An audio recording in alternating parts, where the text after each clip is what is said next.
Good afternoon and welcome back to Living in My Mind. It's been a while since I've done a show. We took some time off and now we're back, and the shows are going to be different. We have some great guests coming on. Our next episode, we have a wonderful gentleman named Cliff West, who's a dear friend but also an advocate for many things in life, and it'll be wonderful.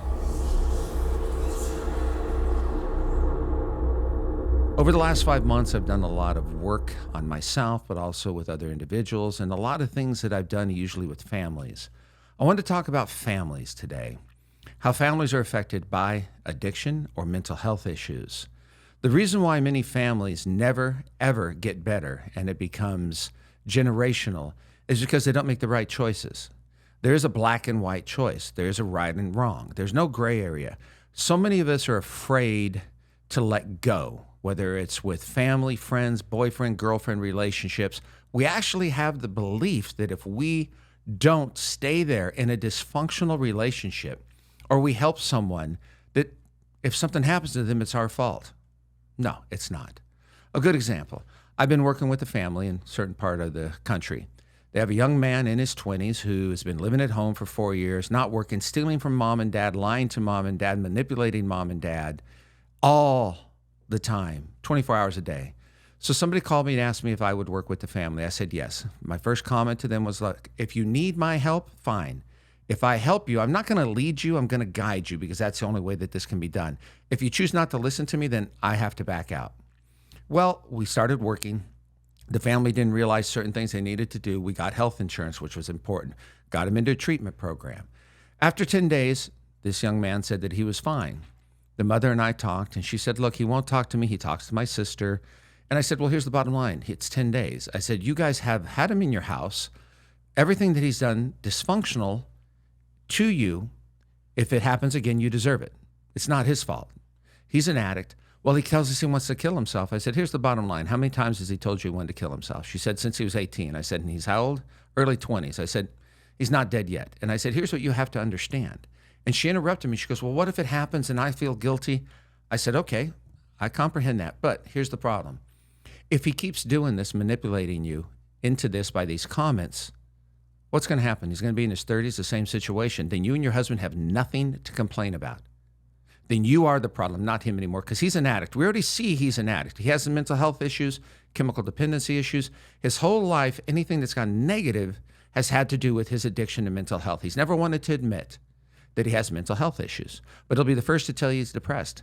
He'll be the first not to get out of bed. He'll be the first not to eat for 2 weeks. He'll be the first to share all the symptoms but say he doesn't have a problem. It was very difficult for the family, but they agreed to do everything that I shared with them. And I said, look, I'm just helping you here. Doesn't mean I'm right, but I can guarantee I'm not wrong. They kept the boundaries with this young man. He went into treatment.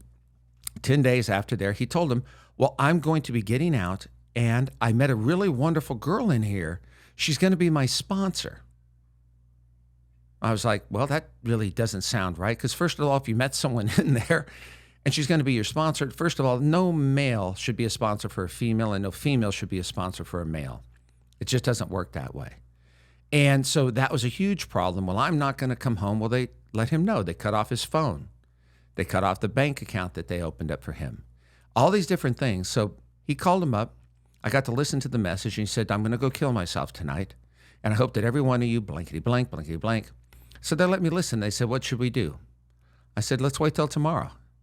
It was harsh. The mother started to cry. I said, look, this is my suggestion. You do what you want, but you have to have boundaries. You have to have grounding for yourself. You and your husband need to get help yourself, because even though your son's been doing this, it fits a purpose for you guys. Are you trying to rescue your son? Are you trying to be his savior? What are you trying to do? Because you're complaining about all of his actions and behaviors, but you've done nothing. In a 3-year period, they spent over $200,000 on treatment for him in cash. Okay, so you chose to. Each time he left a place after a period of time, and you got mad at him, but there were no boundaries. You let him come back home. So what I'm saying is, as families, we need to help each other. Nothing wrong with that. But when you become part of the problem, that's where it's difficult, because we don't want to see a family member die. We don't want to be manipulated either. Set boundaries. Don't be the reason they keep going backwards, because we can be the reason if we don't have boundaries with people. Any relationship you have. It's tough on families. to really set boundaries because they always feel, well, if that somebody passes away, it's my fault. It's not your fault. That person made a choice. I'd been there before making threats to my family for years. For years. Could I kill myself? Eventually, that might be a situation I'm in because of what I go through on a day-to-day basis. I literally think of suicide every day. I sit there at home sometimes and I think, okay, God, I've accomplished this. I've done that. It's just exhausting. All the shit I go through. I literally cry myself to sleep 4 or 5 nights a week with these thoughts. But then I realize I got some really good opportunities down the line. But then I tell myself, well, what if they don't come soon enough?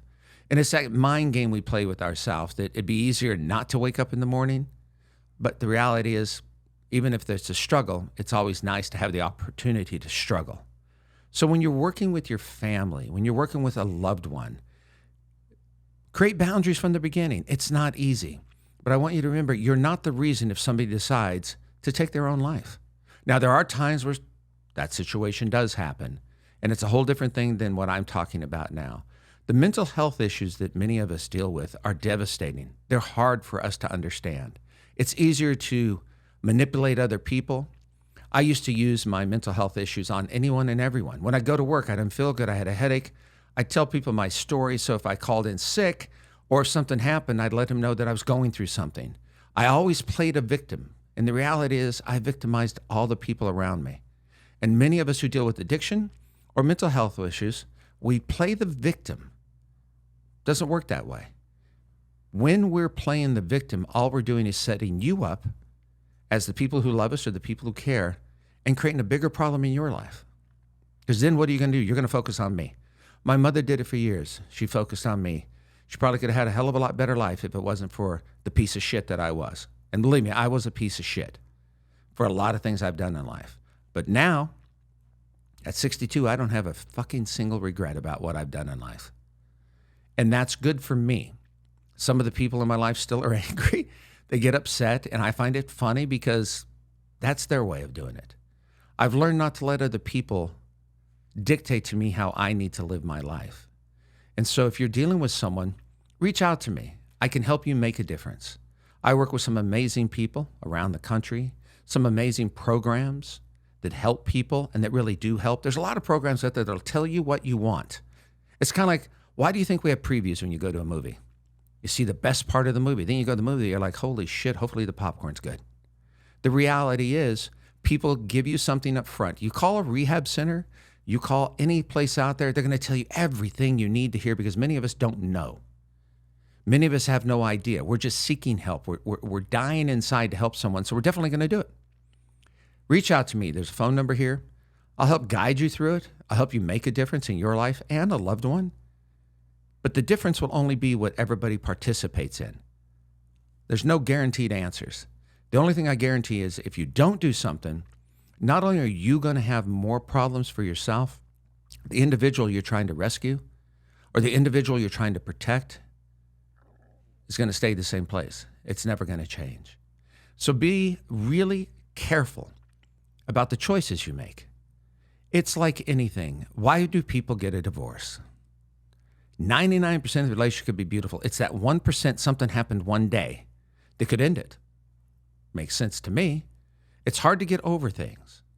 And if you start boundaries and educating your kids when they're younger, if you allow your kids to feel what they need to feel, there's a good chance that if they ever go opposite of what many people consider a healthy life, they've had opportunities and boundaries. If you're a mother and father, the way you treat each other is the way your kids see it, the way you communicate, the way you talk. There's a whole thing out there with men. So many men out there supposedly can't deal with things. They're told not to. Hey, look, I deal with different cultures, and different cultures, men are afraid to talk about it because they don't want to look less than. They don't want to be considered a sissy. Hey, you call me a sissy all you want. That's fine with me because what you think of me is not my business. And that's something we all have to take a look at. What other people think of us is really not our business. But we allow that to get stuck in our head, and then we start second-guessing ourselves. We start doubting ourselves about our own issues. So rather than reach out and ask for help, we just live a dysfunctional lifestyle. And it affects everybody around us. Now, I'm not putting any blame on anybody. I'm just telling you the reality and the fact of this. But if you're seeking help, reach out. I can definitely help you. I can definitely help you find answers. Might not be the answers you're looking for, but you will get answers. And you're not going to waste your time. So take the time, think about this, share this. There's a number at the bottom. Reach out. If you really want to make a choice, then make a choice to reach out. Definitely, I will be there for you. Thank you for listening to this episode of Living in My Mind. I look forward to being back soon. Have a beautiful day.